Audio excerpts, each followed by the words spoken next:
പേന വെച്ച് വെളിച്ചെണ്ണ ഒഴിക്കുക. അതിനകത്തേക്ക് ഉഴുന്ന് പരിപ്പിട്ട് നന്നായി ഇളക്കി കൊടുക്കുക.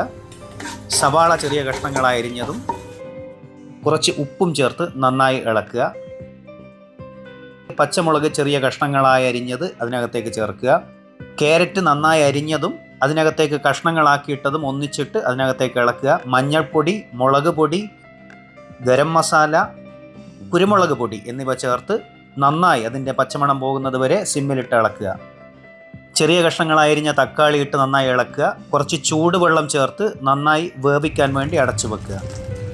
കുറച്ച് ഇഞ്ചി വെളുത്തുള്ളി പേസ്റ്റ് അതിനകത്തേക്കിട്ട് നന്നായി ഇളക്കി കൊടുക്കുക. നമ്മുടെ മസാല റെഡി ആയിട്ടുണ്ട്. ഇനി നമ്മൾ വേവിച്ച് വെച്ച പനീർ ഇതിനകത്തേക്കിട്ട് നന്നായി മിക്സ് ചെയ്യുക. മൈൽഡായി നേരത്തെ ഫ്രൈ ചെയ്ത് റെഡിയാക്കി വെച്ച സോയാബീൻ ചങ്ക്സ് ഇതിൻ്റെ കൂടെ ആഡ് ചെയ്ത് ഒന്നുകൂടെ മിക്സ് ചെയ്യുക. നേരത്തെ വേവിച്ച് വെച്ച ചെറുപയർ ഇതിൻ്റെ കൂടെ ആഡ് ചെയ്ത് നല്ലവണ്ണം മിക്സ് ചെയ്യുക.